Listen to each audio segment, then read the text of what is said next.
Get ready for another exciting episode from Unashamed by Grace. God bless you. Hey, this is AC Green. You're listening to Christian Living Radio. Much more than just Christian radio, it's a lifestyle.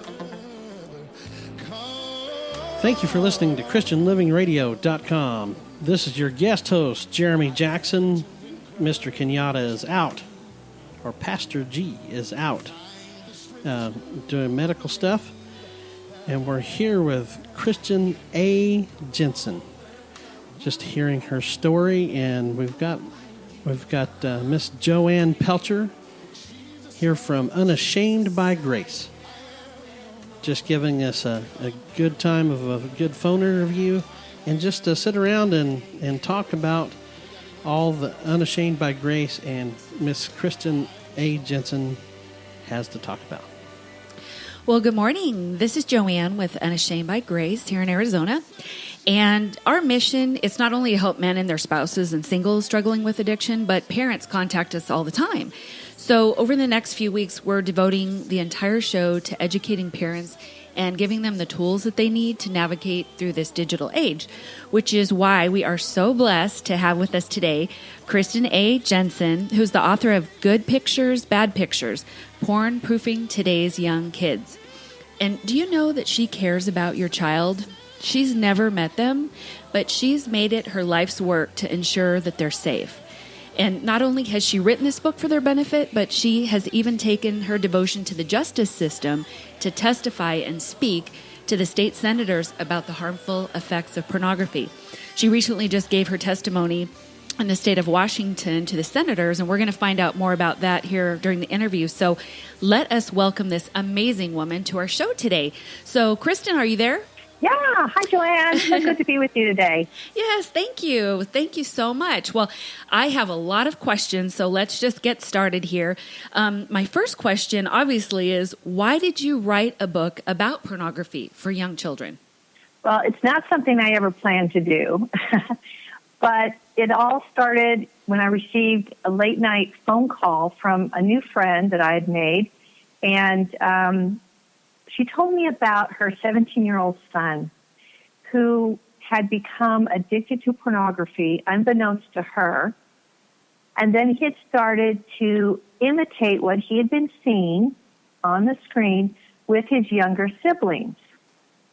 And so I heard this terrible story, and I woke up the next morning and I just felt compelled to look for a children's book that would explain the dangers of pornography addiction and provide an action plan for children, so that they could help protect themselves.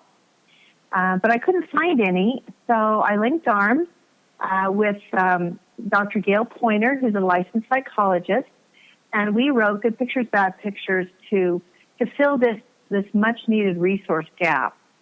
And since then, it's really taken off, and parents find it very helpful, and I'm so, so glad. Well, yes, everyone is glad that you've done this, because you're right. If there wasn't anything out there and you've created this book, it really needs to get into the hands of every parent. And I did see on I think it was your Facebook page, that just recently it was translated into Arabic, which is that's incredible. What other languages not has quite it been? Yet. But it's going to be? Well, we have a publisher contacting us from the Middle East. We've translated it into Spanish. We have it will be translated into Chinese, and we have other offers or other people interested in other languages such as Japanese and German. We have it almost ready to go in German. So I'm just really happy that there's such an interest all over the world in protecting children and in helping them have the knowledge and the skills to protect themselves. Because, as parents, we can't always be there every second of the day. We can't cloister them. We can't completely cut them off from the world. So we have to inoculate them. We have to give them information and understanding and tools so that they can defend themselves. Yeah, I agree with that wholeheartedly because, they see it everywhere. I've talked about that before on these shows that, you go to the store, you go to the grocery store, the newspaper, anywhere they go, they have access or potential access to seeing something. So the younger they have the information, the better. So that brings me to my next question. Is your book for kids or is it for parents? It's for both. It's a read aloud book that provides a very comfortable way to begin talking to young kids. And we will say about 6 to 11, depending on your child, about this very, real danger. And the thing is that parents who know a lot about addiction and even about the problem of pornography still have a difficult time knowing how to begin that conversation with their young kids. So we wanted to create a really easy tool for parents to use before their children become interested in pornography, and while the child still sees the parent as a credible source of information. Because, as they get a little older, they start to look to their peers. And so we want to get in early enough so that they believe us and that they are prepared right, from the get-go to protect themselves and to reject pornography. I agree.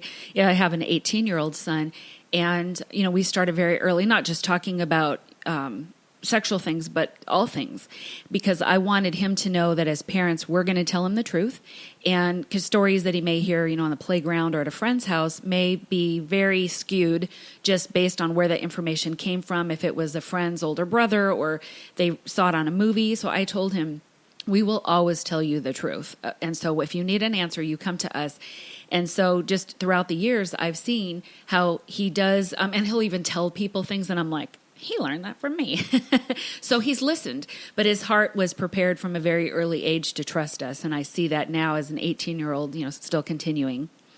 All right. That's awesome, Joy. I think that when a parent will be proactive and open up that discussion with a child, you do increase their trust because they'll see it out there.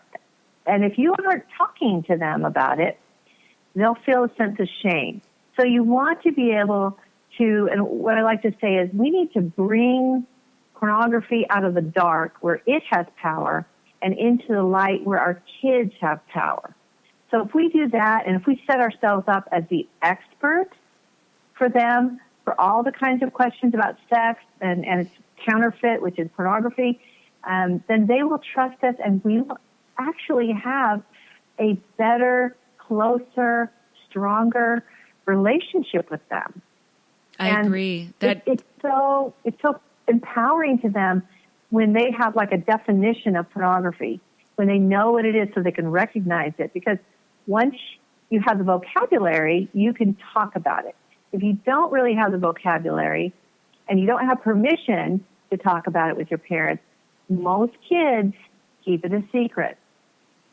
And I've had many parents report to me and church leaders as well saying that once they started talking to their kids about it, their kids opened up and told them, and they were surprised in many times how much their children had seen and had never come and talked to them. Yes, that's so really true. Important to get those conversations going early. Right. Yeah, no, you're absolutely right, because the older they get, sometimes it is more embarrassing to talk about. But if they've been already conditioned to that it's a subject that's not taboo, we can speak about it in the house, then they will come to their parents and talk to them about it and other things too. Just like, with my son, we just have such a great relationship, and there's nothing that we can't talk about and nothing that is embarrassing anymore just because of that. So I strongly encourage the parents to really, listen and take to heart what you're saying, because it is so true. Well, back to your book. So Good Pictures, Bad Pictures. I know that you urge parents to talk to their young children about pornography, like you just said. I've had some parents ask me, well, what about telling our children about porn? Does that make them more curious to see it? And I want to hear what you have to say about that. Well, kids are curious. Their brains are hardwired to be curious. And that's exactly why parents need to talk to the kids about pornography earlier rather than later. Many experts, and we all know now, that it's not if a child will see pornographic material, it's when they'll see it. They're going to be exposed. It's like air pollution. They need to be able to know how to protect themselves. So they will have questions. I mean, kids are curious, and kids show kids pornography at an astounding rate. There was some recent, it's not been published yet, but I have access to a study that was done, and it showed that I guess it was about half or more kids who saw pornography, their initial exposure to pornography was with another child. So kids are curious, but isn't it safer for them to be curious about pornography with you by their side? Absolutely. So that you can answer their questions instead of, being alone with a friend on the internet? I mean, you've got two choices. It's either you with your child answering their questions or letting your child get their questions answered with a friend on Google or Right. YouTube. And you don't want that. No. So if you can introduce it, you can also introduce your attitudes about it. And again, set yourself up as the best source of information and assure your child that you will be honest and you will answer all their questions. Well, I've had parents ask me this question a lot, and I'd like to hear, since you're such a expert on this subject as well. So what is the best age to begin talking to a child about pornography? The best age to begin talking to a child about pornography is when they first have access to the internet. And because of this, so many kids, when they're 2 and 3 years old, they have an iPad or, a tablet, and they go and they're with other friends and family, and they do have access to the internet. So it's important to start from a very young age. We've had people report to us that they've read our book to kids as young as 4, but we've also had a lot of parents ask us to write a book for younger children because so many 3, 4, 5-year-olds are on the internet playing their games and watching videos. So we actually are coming out, hopefully this December, with a book called Good Pictures, Bad Pictures Junior, a simple plan to protect young minds.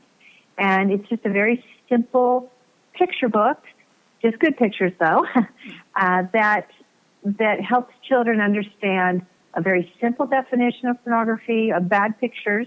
You don't even really have to say the word pornography if you don't want to, and helps them to know what to do. So that's the other part, is that it's one thing to warn children, but you have to give them a plan for what to do if they ever see it. So in our original book, we have the can-do plan, which helps children, know exactly what to do when they encounter pornography. And in this other book for younger children, Good Pictures, Bad Pictures Junior, we have a turn, run, and tell plan, which is much simpler. So that all the ages of your children can be protected, can be inoculated, and know what to do when they see a bad picture. Well, that's wonderful. Yeah, because, children that are very young, they may not understand everything, but just beginning to start that conversation, like you said, is going to set up that foundation for as they get a little older.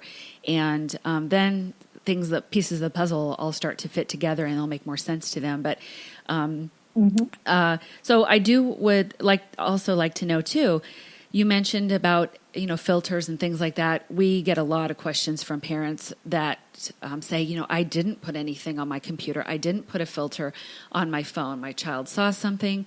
So my husband and I, Brian, and myself, were ambassadors with Covenant Eyes, which is Josh McDowell Ministries, backs that filtering program. And so I know a lot of parents have put filters on family computers and phones, but sometimes they don't offer complete protection. So in your experience, how do most children get exposed to internet pornography? Well, often it's by accident. They